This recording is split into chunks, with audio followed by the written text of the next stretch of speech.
Hello everyone. তো নতুন একটা ভিডিওতে তোমাদের সবাইকে ওয়েলকাম। আর এই যে গোপু সোনাকে দিয়ে দিনটা শুরু করছি, কারণ ওপরের এখন আমি পুজো দিতে চলে এসেছি। কারণ পুজো দেওয়াটা আজকে মা আমাকে বলেছিল পুজো দিতে, কারণ হচ্ছে গিয়ে বাড়িতে আজকে একটা পুজো আছে। তো কি পুজো সেটা আমি আগে পরপর ভিডিওতে মানে পরপর করে বলছি, ঠিক আছে? তো চলো, আমি এখন হচ্ছে গিয়ে প্রথমে গোপু সোনাকে ভালো করে রেডি করে স্নান টান করে ভালো জামা কাপড় পরিয়ে দিলাম। তো তারপরে হচ্ছে কি আমি একটু ভালো করে সাজাচ্ছিলাম গোপুসোনার জায়গাগুলোকে, তারপরে গোপুসোনার মুকুটটাকে ঠিক করে দিচ্ছিলাম। এই যে হাড়গুলো জন্মাষ্টমীর দিনকে আমি বার করেছিলাম যেগুলো, সেগুলো দুইজনকে ভালো করে, মানে আমাদের তো মোট ৩টে গোপাল, তো সেক্ষেত্রে আমি হচ্ছে কি ভালো করে খুব সুন্দর করে আমি সাজিয়ে দিলাম। কারণ আমরা সাজলে তো শুধু হয় না, গোপুসোনাদেরকে ভগবানদেরও খুব ভালো করে সাজাতে হয়। এটা মা থেকে শেখা আর কি। কারণ আমরা যাই খাই না কেন গোপুসোনাদেরও, মানে গোপুসোনা বলে শুধু কথা না, মানে সমস্ত ঠাকুরকেই আমাদের পরিষ্কার করে সাজানো উচিত।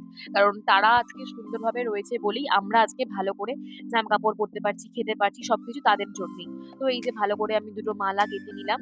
গেঁথে ভালো করে হচ্ছে গিয়ে আমি একটা মালা থেকে দুটো মালা জয়েন্ট করে ভালো করে দুটো আমাদের ৩ জন গোপু সোনাকে ভালো করে পরিয়ে দিলাম। আর এইদিকে আমার ভালো করে পুজো দেওয়াও হয়ে গেছে। সমস্ত ক্লিপ আমি দেখাতে পারলাম না, কারণ কি পুজো আমাকে সেটা তোমাদের সঙ্গে শেয়ার করতে হবে।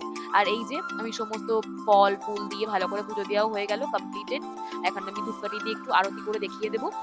তাহলেই আমার আজকের পুজোটা প্রায় কমপ্লিট হয়ে যাবে, কারণ আমাকে সব তাড়াতাড়ি করে করতে হচ্ছে। কারণ বাড়িতে তো আমাকে তাড়াতাড়ি করে ঠাকুর মশাই চলে আসবে পুজো দিতে। তো সেই জন্য আমাকে খুব আজকে তাড়াতাড়ি করে সবকিছু পুজোটা করে ফেলতে হচ্ছে। আর এই যে আমি শঙ্খ বাজিয়ে আমার ভালো করে পুজো দেওয়া কমপ্লিট হয়ে গেছে। তো দেখে নাও আমি কি সুন্দরভাবে সাজিয়ে দিয়েছি আমাদের পুরো ঘরের আসনটাকে।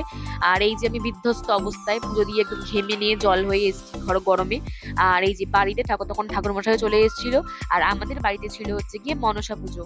তো এই যে মনসা পুজোর সমস্ত কিছুই মা আজকে গুছিয়েছে, কারণ আমি আজকে সকালবেলা আমার শরীরটা ভীষণ অসুস্থ লাগছিল ঘুম থেকে উঠেই, কেন জানি না খুব ঠান্ডা লেগেছিল।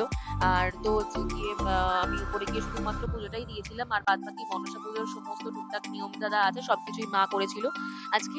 তাই আমি এসব কিছু বলতে পারবো না, আমি শুধু এসে ফলটুকু কেটে দিয়েছিলাম, আর বাদ বাকি সমস্ত কিছুই মা রেডি করেছে আজকে। তো এইদিকে ঠাকুর মশাই খুব নিপুণ ভাবে পরিষ্কার করে পুজোটা করে, আমাদের এটা খুব ভালো লাগে। তাই জন্য আমরা হচ্ছে কি এই ঠাকুর মশাইকেই বলি যে আসুন আপনি করুন পুজোটা। কারণ হচ্ছে গিয়ে দেখবে, মন যত ভালো করে পুজোটা আমরা সারাদিন উপোস করার পরে একটা ঠাকুরমশাই এসে যদি ২ মিনিট পুজো করে বেরিয়ে চলে যায়, তখন কিন্তু পুজোটার যেটা মানে হয় সেটা কিন্তু আমরা কেউ বুঝতে পারি না। তো সেক্ষেত্রে আমাদের মন চায় যে একটু ভালো করে যাতে কেউ মানে আমাদের ঠাকুরকে ভালো করে পুজোটা দেয়। তা সেখানে হচ্ছে কি মনটাও শান্তি হয়, সবকিছুই শান্তি লাগে। তো এটাই। আর উনি খুব মানে নিপুণ ভাবে নিজের বাড়ির মতো করে পুজোটা করে।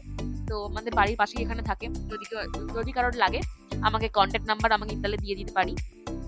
যাই হোক, ভালো করে পুজোটা সামনের সুসম্পন্ন হয়েছিল। তো চলো সবাইকে টাটা, আবার পরের ভিডিওতে দেখা হচ্ছে।